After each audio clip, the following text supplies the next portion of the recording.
हमारी साइकिल है फर्राटेदार, लेकर जाती हमको गांव के उस पार।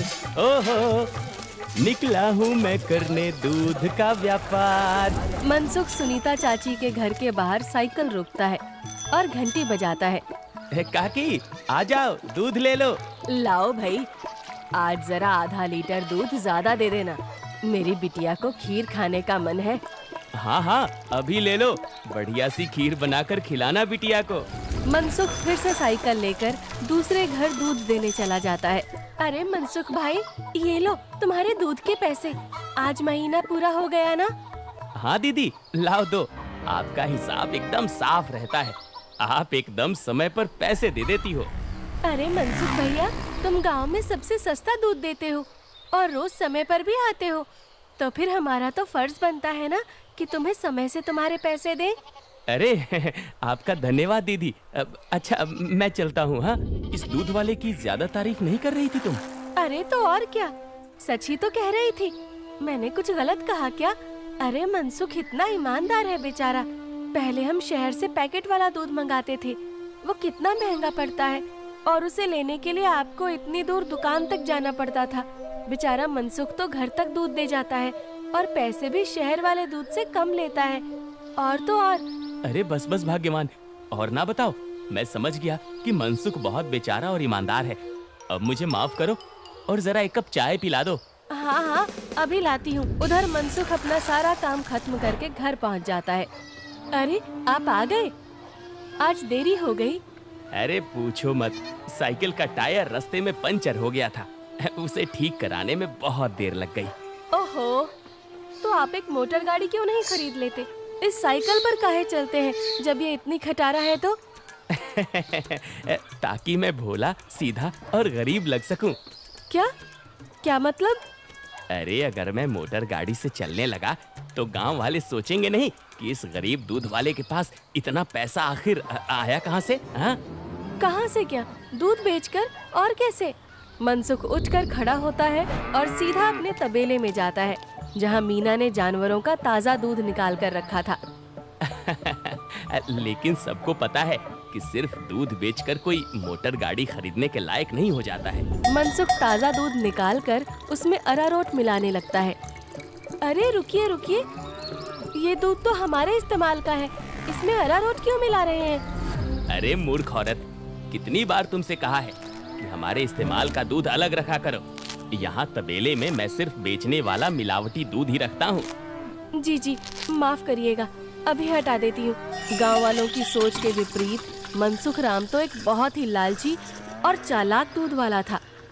मीना दूध हटाकर ले जाती है और मनसुख हंसता हुआ खुद से कहता है, गांव वालों की नजर में मैं एक बेचारा गरीब दूध वाला हूँ, तो वही रहने दो। मेरा असली चेहरा कभी किसी के सामने नहीं आ पाएगा। और मैं ऐसे ही मिलावटी दूध बेच बेच कर बहुत सारा धन जमा करता रहूंगा। मनसुख की धोखेबाजी की गाड़ी ऐसे ही मजे से चल रही थी। एक दिन उस गाड़ी में सवार होने के लिए कुछ और यात्री भी आ गए। एक दिन मनसुख साइकिल से दूध बेचकर वापस घर जा रहा था और फिर से उसकी साइकिल पंचर हो गई। अरे ये खटारा तो नाक में दम कर रखी है, फिर से इसको बनवाना पड़ेगा। मनसुख छोटू पंचर वाले की दुकान पर जाता है। अरे भैया, फिर से आ गए आप? अरे अब तो आप एक नई साइकिल ले ही लो, आपकी साइकिल का पंचर बनाते बनाते हम थक गए भाई। अरे कहाँ छोटू भाई, घर में दाना पानी चल जाए वही बहुत है, अब कहाँ नई साइकिल खरीदेंगे हम जैसे गरीब। छोटू साइकिल ठीक करने लगता है और मनसुख वहीं खड़ा रहता है। बगल में एक भजिया वाले की दुकान थी। अरे भैया, इसे ठीक करने में 15-20 मिनट लगेगा, आप कब तक खड़े रहेंगे? जाइए, सामने जाकर भजिए वाले की दुकान पर बैठ जाइए ना। अच्छा ठीक है, जब काम हो जाए तो मुझे बुला लेना। मनसुख भजिया वाले के पास जाकर कहता है, लाओ भैया, जरा एक प्लेट भुजिया खिलाओ। हाँ भैया, अभी लो। मनसुख के ठीक सामने दो आदमी बैठे हुए थे। दोनों कुछ विचित्र से दिख रहे थे, जैसे वसूली करने वाले गुंडे हों। मनसुख जरा संभल कर बैठ जाता है। अचानक से उनमें से एक आदमी को जोर से खांसी आने लगती है। अरे कैसी भजिया बनाई है तूने? नालायक, अरे अरे क्या हुआ भैया जी? अरे जल्दी पानी लाओ। अरे भैया पानी तो खत्म हो गया है, मैं अभी कुएं से लेकर आता हूँ। तो क्या खो, तब तक मैं खांसता ही रहूंगा। मनसुख जल्दी से उठकर अपनी साइकिल में लगे कैन से थोड़ा दूध लेकर आता है। लो भैया, इससे तुम्हें राहत मिलेगी। वो आदमी जल्दी से दूध पी लेता है और उसकी खांसी रुक जाती है। अब जाकर आराम मिला, तुम्हारा धन्यवाद। कोई बात नहीं भैया, इंसान ही इंसान के काम आता है ना। ये लो भैया आपकी भजिए। अच्छा मैं अभी पानी भर के लाता हूँ, कहीं किसी और को जरूरत पड़ी तो पहले से रहना चाहिए ना। जब भजिया वाला चला जाता है तो मनसुख को अकेला पाकर वो गुंडे जैसा दिखने वाला आदमी मनसुख से कहता है, काफी शुद्ध दूध बेचते हो। क्या क्या मिलाया था दूध में? ये सुनकर मनसुख सकपका जाता है और भजिया उसके हाथ से गिर जाती है। क्या क्या मतलब है आपका भैया? मतलब ये कि ये दूध तो बहुत मिलावटी था, चक्कर ही पता चल गया। आज तक गांव में कोई भी मनसुख के मिलावटी दूध का स्वाद नहीं समझ पाया था और इस नए आदमी ने एक घूंट पीकर ही समझ लिया। मनसुख बहुत घबरा जाता है। देखो भैया, इस बारे में किसी को कुछ मत बताना। चाहो तो मुझसे कुछ पैसे ले लो, मेरे सालों का बना बनाया धंधा है, इसे चौपट मत करना। अरे हम तुम्हारा धंधा चौपट करने नहीं आए हैं, बल्कि हम तो तुम्हारे धंधे में 4 चांद लगवा देंगे। क्या मतलब है तुम्हारा? देखो भाई, मिलावट तो तुम कर ही रहे हो, तो हम तुम्हें मिलावट से कुछ अलग करने को नहीं कहते। तुम बस अपने दूध में ये मिला देना। वो गुंडा मनसुख के हाथ में एक पाउडर की पुड़िया थमाता है। ये क्या चीज है भाई? नहीं नहीं, ये नशे वशे का व्यापार नहीं करता मैं। ये सब तुम अपने ही पास रखो। अच्छा, मतलब सिर्फ दूध में अरारोट मिलाने का व्यापार ही करते हो? चलो ठीक है, कोई बात नहीं। हमने सोचा था तुम भी 4 पैसे ज्यादा कमा लो, मगर ये तो अपना अपना भाग्य है। क्या? अरे मैं तो मजाक कर रहा था। मैं तैयार हूँ भाई। अब सामने से आती लक्ष्मी को भला कौन मना कर सकता है। लाओ लाओ, पुड़िया इधर लाओ। ये हुई ना बात। तो फिर ये लो, इस एक पैकेट को एक बड़े दूध के केन में मिलाना। इससे कम या ज्यादा में नहीं, तभी स्वाद में किसी को अंतर नहीं पता चलेगा। और हाँ, इसे मिलाने के बाद तुम्हारे दूध की डिमांड गांव में 4 गुना हो जाएगी। लोगों को ये बहुत अच्छा लगने लगेगा और चाह कर भी बिना इसे कोई पिए रह ही नहीं पाएगा। एक पुड़िया का 1000 रुपए हुआ। अरे अब ये तो बहुत ज्यादा है भैया। अच्छा, ज्यादा लग रहा है? अब चलो कोई बात नहीं, मत खरीदो। अभी ये भजिया वाला आएगा ना, तो इसे ही बेच देंगे। ये तो खुशी खुशी 1000 रुपए में खरीद लेगा। अरे अरे नहीं, रुको रुको, मैं देता हूँ ना पैसे। ये लो। शाबाश, चलो अगले हफ्ते मिलते हैं। मनसुख की साइकिल ठीक हो गई थी और वो पुड़िया लेकर वापस घर जाता है। जब मनसुख दूध में पुड़िया मिला रहा था, तभी वहाँ पर मीना आ जाती है। अरे ये आप क्या कर रहे हैं जी? ये है जल्दी से अमीर होने का शॉर्टकट। बहुत हुआ अरारोट मिलाना, अब देखो कितनी जल्दी हम अमीर होते हैं। अरे वाह, आप तो बहुत समझदार आदमी हैं। कितना अच्छा हुआ जो मेरी माँ ने आपसे मेरी शादी करवाई। अच्छा, काश मैं भी ऐसा ही कह सकता, भाग्यवान। जी क्या? मैं समझी नहीं। नहीं नहीं, कुछ नहीं। अच्छा ठीक है, मैं खाना बना रही हूँ, आप जल्दी से हाथ मुंह धोकर आ जाइए। 1 हफ्ता बीत गया और मनसुख के दूध की डिमांड वाकई में बढ़ गई थी। उसे अच्छा खासा मुनाफा होने लगा था और उसका लालच भी अब 2 गुना हो गया था। मुझे कम से कम 10 पुड़िया दे दो, लेकिन हमेशा संभल कर इसका इस्तेमाल करना। कुछ भी हो जाए, हमने जितना बोला है उससे ज्यादा पाउडर मत मिलाना दूध में, वरना लेने को देने पड़ सकते हैं। हाँ हाँ, मैं ध्यान रखूंगा। मनसुख रोज की तरह सुनीता काकी के घर में दूध देने जाता है और आवाज लगाता है, काकी आ जाओ, दूध ले लो।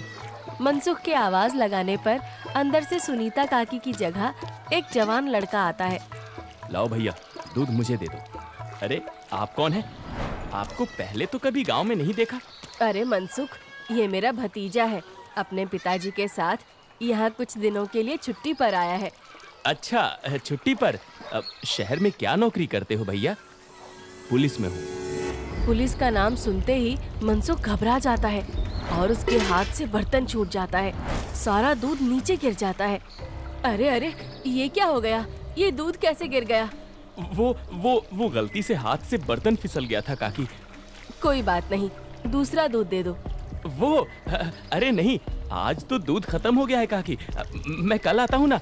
अच्छा, अब मैं चलता हूँ। हाँ? इतना कहकर मनसुख जल्दी से वहाँ से भाग जाता है। मनोज और सुनीता दोनों को मनसुख की ये हरकत बहुत अजीब लगती है।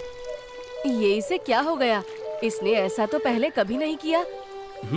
होगी जरूर कोई बात। खैर चलिए अंदर चलते हैं बुआ जी। आज तो बाल बाल बचा। कहीं उस पुलिस वाले को सच का पता चल जाता तो आज तो मैं गया काम से। बाकी की जिंदगी जेल के अंदर काटनी पड़ती। उफ। अरे क्या हुआ जी? आप ऐसे हाफ क्यों रहे हैं? फिर से कुत्तों ने दौड़ा दिया था क्या? अरे चुप करो तुम। तुम्हारे ही बोलने की कमी है इस वक्त। अब जाओ यहाँ से। मेरे सर में दर्द हो रहा है, उसे और मत बढ़ाओ। क्या आप भी? मैं जब भी बोलती हूँ पता नहीं कैसे आपके सिर में दर्द होने लग जाता है। ओफो, तुम्हारे सामने आकर बैठना ही पाप है। मैं जा रहा हूँ यहाँ से।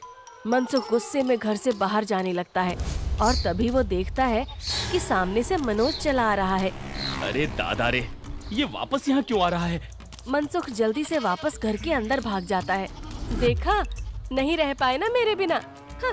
अरे चुप करो तुम, जब देखो तब बकवास। क्या मैं अंदर आ सकता हूँ? जी, आप यहाँ आइए आइए। हाँ, वो दूध गिर गया था ना, तो बुआ जी ने कहा कि आपके घर आकर दूध ले जाऊं। बड़ा विश्वास है उन्हें आप पर। मैंने कहा कि पास की किसी दुकान से जाकर दूध ले आऊं, लेकिन उन्होंने कहा कि मनसुख भाई के वहां से ही दूध लेकर आओ। अरे ऐसी बात है क्या? ये तो काकी का बड़प्पन है, वरना मैं तो बस मामूली सा दूध वाला हूँ। अच्छा, ऐसा लगता तो नहीं है। गांव में तो आपके बहुत चर्चे हैं। मैंने तो आज तक किसी आम दूध वाले का इतना नाम नहीं देखा है। मनसुख थोड़ा घबराता है और फिर मीना से कहता है, इन्हें चाय वाय पिलाओ, मैं इनके लिए दूध लेकर आता हूँ। ये शहर से आए हैं, बहुत बड़े पुलिस वाले हैं। अरे वाह, आप बैठिए, मैं अभी आपके लिए चाय लेकर आती हूँ। मनसुख तबेले में जाकर शुद्ध दूध निकालता है। अरे अब मैं क्या करूँ? इसे मिलावटी दूध कैसे दूँ? और अगर एकदम शुद्ध दूध दिया तो फिर सुनीता काकी को स्वाद अलग लगेगा। ये तो मैं अच्छा फंस गया हूँ। मनसुख सोच विचार में डूबा था और उधर मीना चाय बनाकर ले आती है। लीजिए, गर्मा गर्म चाय और पनीर के पकौड़े खाइए। मनसुख तबेले से बाहर आकर बहाना बनाता है। अरे आज इतनी गर्मी है ना, जो भी बचा हुआ दूध था वो तो फट गया। माफ करना, आप इतनी दूर आए और दूध ही नहीं बचा। अरे चलिए, कोई बात नहीं। आज हमारे नसीब में आपके यहाँ का दूध नहीं लिखा है, तो कोई बात नहीं। वैसे भाभी जी ने बहुत कमाल की चाय और पकौड़े बनाए हैं। एकदम शुद्ध दूध और पनीर का स्वाद था। अब मैं चलता हूँ। मनोज इतना कहकर चला जाता है। पीछे से मनसुख चिढ़ते हुए मीना से कहता है, अरे क्या जरूरत थी पकौड़े बनाने की? अरे केवल चाय देती ना, उससे ज्यादा स्वाद नहीं देना था। छी छी, कैसी बातें करते हो? मेहमान तो भगवान होता है ना। ओफो, तुमसे बहस करना ही बेकार है। गुस्से में मनसुख चला जाता है। मनोज के डर से कुछ दिनों तक मनसुख किसी को भी दूध देने नहीं जाता और बीमारी का बहाना लगा देता है। ये क्या चल रहा है दूध वाले? तुम हमसे पुड़िया क्यों नहीं ले रहे हो? कहीं किसी और से सौदा तो नहीं कर लिया? अरे नहीं, गांव में एक पुलिस वाला आकर ठहरा है। उसके रहते मैं मिलावटी दूध नहीं बेच सकता। कुछ दिन इंतजार करना पड़ेगा। क्या? अच्छा ठीक है, तब तो हमें मिलाना भी नहीं चाहिए। इसी तरह मनसुख और गुंडों का काम कुछ दिन तक ठप रहता है। एक दिन अचानक से मनसुख देखता है कि मनोज सवेरे ही बैग लेकर स्टेशन की तरफ जा रहा था। अरे आप वापस जा रहे हैं? हाँ भाई, मेरी आज शहर की वापसी की ट्रेन है। अगली बार आऊंगा तो अपनी तबीयत बढ़िया रखना, तब तुम्हारे घर का शुद्ध दूध और पनीर जरूर खाऊंगा। इतना कहकर मनोज चला गया और मनसुख खुशी से तबेले में गया। चलो बला टली, अब फिर से काम पर लगता हूँ। मीना पहले से ही खड़ी दूध में पुड़िया वाला पाउडर मिला रही थी। अरे ये क्या चल रहा है? वो मैंने सोचा आप बहुत दिनों से काम पर नहीं गए हैं, तो आज आपसे कहूँगी काम पर जाने को। और ये पाउडर यहीं रखा था, तो मैंने सोचा मैं ही मिला दूं। मनसुख ने देखा कि मीना के हाथ में एक पुड़िया थी। अरे तुम अपने काम से काम रखा करो, ज्यादा मेरे काम में अपनी नाक मत घुसाया करो। हटो अब। मनसुख दूध की कैन लेकर चला जाता है। मीना चिढ़ते हुए जमीन पे पड़ी 4 और पुड़िया उठाते हुए खुद से कहती है, जब देखो तब चिल्लाते रहते हैं। इनका काम आसान करने पर भी चिल्लाते हैं। 5 पुड़िया दूध में डाल दी तो इन्हें तो आसानी हुई ना, कभी समझते ही नहीं। मनसुख दूध सारे गांव में बांटकर घर आ गया। उफ, इतने दिनों बाद आज काम किया, मैं तो बड़ा थक गया। जैसे ही मनसुख सुस्ताने बैठा, उसके कॉलर पर मनोज ने हाथ रखा। मनोज को देखकर मनसुख के होश ही उड़ गए। तुम यहाँ? अरे दूध वाले, नशे का तो ठीक है, मगर इतना नशा कौन मिलाता है दूध में कि पहली घूंट में ही आदमी का सर चकरा जाए? क्या ये क्या बकवास है? मैं नहीं जानता ये सब तुम क्या कह रहे हो। अब और तुम्हारी तो ट्रेन थी ना? जी हाँ, मगर मेरी ट्रेन कैंसिल हो गई है और आपकी ट्रेन का समय हो गया है। चलिए, अब आपकी ट्रेन सीधा हवालात में जाकर रुकेगी और रास्ते में आपके साथियों को भी सवार कर लेंगे। मतलब मैं जैसे ही घर वापस गया, बुआ जी ने मुझे 1 गिलास दूध दिया। दूध पीते ही पता चला कि उसमें कितना नशा था और मेरे जाते ही तुम्हारी तबीयत एकदम ठीक हो गई। बस मैं समझ गया कि क्या हेरा फेरी कर रहे हो तुम। नहीं, कोई हेरा फेरी नहीं है, मैंने कुछ नहीं किया। जरूर किसी ने मुझे फंसाया होगा। शहर से मैंने अपनी टीम बुला ली है, बाकी की तहकीकात तो वो लोग करेंगे। फिलहाल तुम चलो मेरे साथ थाने, बाकी के सवाल जवाब वहीं होंगे। मनोज घसीटकर मनसुख को थाने ले गया और पूरे गांव को लालची चालाक दूध वाले का असली चेहरा दिख गया। मनसुख के साथ साथ उसके साथी भी पकड़े गए।